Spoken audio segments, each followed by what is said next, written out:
السلام علیکم۔ دیکھیں، جیسے ہی سال ختم ہونے لگتا ہے ایک سوال ہے جو بہت سے لوگوں کے ذہنوں میں گھومتا ہے۔ 31 دسمبر کو یہ جو نئے سال کا جشن منایا جاتا ہے، اس کے بارے میں ہمارا اسلامی نقطہ نظر کیا ہے؟ تو آج کے اس تجزیے میں ہم مستند علمی ذرائع کی روشنی میں اسی سوال کا جواب تلاش کریں گے۔ تو بنیادی سوال بالکل یہی ہے کہ 31 دسمبر کو نئے سال کا جشن منانا، مبارکباد دینا، آخر یہ سب شریعت کی نظر میں کیسا ہے؟ یہ ایک ایسا مسئلہ ہے جس کا سامنا آپ جانتے ہیں پوری دنیا کے مسلمانوں کو ہوتا ہے۔ چلیں اس کو ذرا گہرائی سے سمجھتے ہیں۔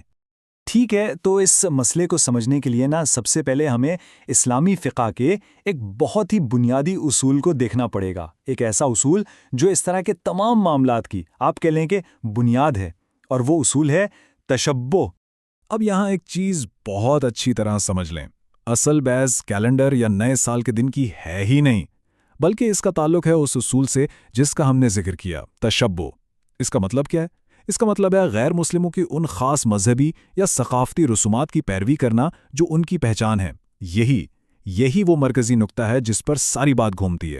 تو یہ اصول صرف نہ کرنے کا حکم نہیں ہے، نہیں، بلکہ اسے امت کی ایک منفرد شناخت کو محفوظ رکھنے کا ایک ذریعہ سمجھا جاتا ہے، ایک پہچان کو قائم رکھنے کا طریقہ۔ اچھا، تو سوال یہ ہے کہ جو ہمارے پرانے کلاسیکی علماء تھے انہوں نے اس اصول کو اپلائی کیسے کیا؟ چلیں اب دلائل کی طرف بڑھتے ہیں اور دیکھتے ہیں کہ یہ پوری بحث کس طرح سے آگے بڑھتی ہے۔ دیکھیں، گریگورین کیلنڈر والا نیا سال منانا یہ تو بہت سے مسلم ملکوں میں ایک نیا رواج ہے، ٹھیک، لیکن اس کے حکم کے پیچھے جو اصول ہے وہ بہت پرانا ہے۔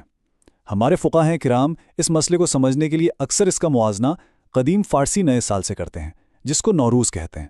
اس سے حکم بالکل واضح ہو جاتا ہے، اور یہ حوالہ اس معاملے کی سنگینی کو بالکل واضح کر دیتا ہے۔ یہاں سے پتہ چلتا ہے کہ کسی دوسرے مذہب کے تہوار کہ کسی خاص رسم کی صرف زبانی تعریف کر دینا، ارے واہ کتنی اچھی رسم ہے، اس کو بھی کتنا سنگین معاملہ سمجھا گیا ہے۔ ٹھیک ہے، جشن میں شریک ہونا تو ایک الگ بات ہو گئی، لیکن وہ عام سا سوال جو سب کے ذہن میں آتا ہے کہ اگر صرف ہیپی نیو ایئر یا نیا سال مبارک کہہ دیں تو اس بارے میں فقہا کیا فرماتے ہیں؟ چلیں دیکھتے ہیں۔ تو یہ جو علمی رائے ہے یہ ایک بہت ہی اہم فرق واضح کرتی ہے۔ دیکھیں، ایک چیز ہے تہوار میں دل سے شامل ہونا، اور دوسری چیز ہے صرف ظاہری طور پر کوئی معاملہ کرنا۔ یہاں پورا زور عمل کے پیچھے کی نیت پر ہے کہ دل میں کیا ہے۔ تو اس سلائیڈ میں یہ فرق اور بھی صاف ہو جاتا ہے۔ اصل مسئلہ دل سے ان کی رسم کو اچھا سمجھنا اور اسے اپنانا ہے، جشن منانے کی نیت کرنا ہے، نہ کہ ہر قسم کا ظاہری میل جول۔ تو دیکھیں، خلاصہ یہ نکلا کہ اگرچہ ایک باریک فرق موجود ہے نیت کا، لیکن ہمارے فقہا کے نزدیک احتیاط کا راستہ اپنانا، یعنی ہر قسم کی شرکت سے بچنا، یہی زیادہ بہتر اور محفوظ ہے۔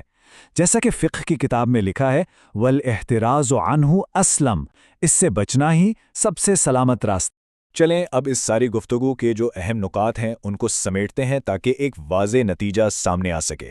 تو خلاصہ کیا ہے؟ نمبر 1، اس کا حکم تشبہ یعنی دوسری قوموں کی نقالی سے بچنے کے اصول پر مبنی ہے۔ نمبر 2، اصل مسئلہ وقت یا کیلنڈر نہیں بلکہ دوسری قوموں کی خاص تہواری رسومات کو اپنانا ہے۔ نمبر 3، ہمارے پرانے علماء نے تو ایسی رسومات کی صرف زبانی تعریف کرنے سے بھی منع کیا ہے۔ اور آخر میں نمبر 4، اگرچہ نیت کا فرق ہے لیکن روحانی طور پر سب سے محفوظ راستہ یہی ہے کہ ہر قسم کی شرکت سے بچا جائے، یعنی پورا معاملہ ایک منفرد اسلامی شناخت کو برقرار رکھنے کے گرد گھومتا ہے۔ اور آخر میں یہ ساری بحث ہمیں ایک بہت اہم سوال پر چھوڑ جاتی ہے۔ دیکھیں، صرف اس پر فوکس کرنے کے بجائے کہ کیا نہیں کرنا ہے، کیوں نہ ہم سال کے اس اختتام کو ایک موقع کے طور پر دیکھیں، ایک موقع اپنے گزرے ہوئے سال کا جائزہ لینے کا، اپنے اعمال پر غور کرنے کا، توبہ کرنے کا، اور آنے والے سال کے لیے بہتر اسلامی اہداف مقرر کرنے کا۔ شاید اصل تبدیلی اسی سوچ میں چھپی ہے۔